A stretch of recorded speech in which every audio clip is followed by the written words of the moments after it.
I've lived in a lot of different houses and apartments. One thing that I always considered a pain in the neck was curtains. I don't want to carry curtains around with me from place to place. But on the other hand, a lot of places don't have curtains in them. This leads to interesting problems. Introduction. Hi, and welcome to the Les Paris Podcast, episode 323. These podcasts are an excellent source of extensive English listening, where you can expand your listening vocabulary. Today's podcast is all about curtains. Expensive. Curtains are expensive. Take it from me. I've moved from one place to the next quite a bit, and I looked into the cost of curtains. In many situations, I simply didn't buy curtains because the cost is prohibitive. Don't get me wrong, I think that they are beautiful and I'd like to have them, but they cost too much, especially if you don't intend to stay living in that residence for more than a year or two. Pretty. I was amazed at just how much of a difference curtains can make to a room. They can really make it look a lot nicer, warmer, and more human and full of feeling. If you ever want to change the interior decoration of your house, start with the curtains.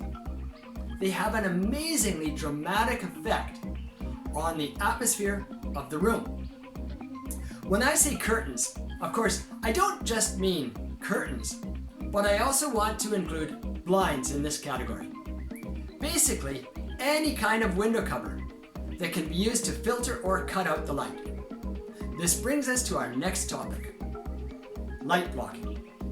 Curtains are light blocking. I suppose that's self-evident, but let's take a closer look.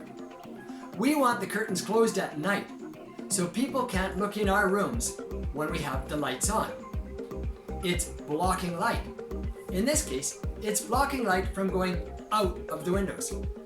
On the other hand, in the daytime, when it's bright outside, sometimes you want it to be darker inside the room. This is especially true if you're using screens and you have bright lights shining in and you can't see the screen very well. So, light blocking goes two ways. Do it yourself. As I mentioned, I have lived in many places and I didn't always buy curtains. So this brings up the question, what do you do? Well, you do it yourself. That means you find makeshift alternatives to store-bought curtains. This could be a bedsheet, or an old blanket of some kind, or even a flag. I once had a Canadian flag mounted in one of my windows for the longest time, simply because I didn't want to buy curtains. I had an extra flag lying about for no particular reason, and I thought I'd put it to use in the window, blocking the light. None of these do-it-yourself solutions are as good as real permanent curtains though. They don't look as good and they don't act as good. So if you have space, go and get real curtains and make yourself happy. If you like listening to English for your extensive English listening, then hit the subscribe button below so you can get more of my podcasts. I'd love it if you made a comment below too.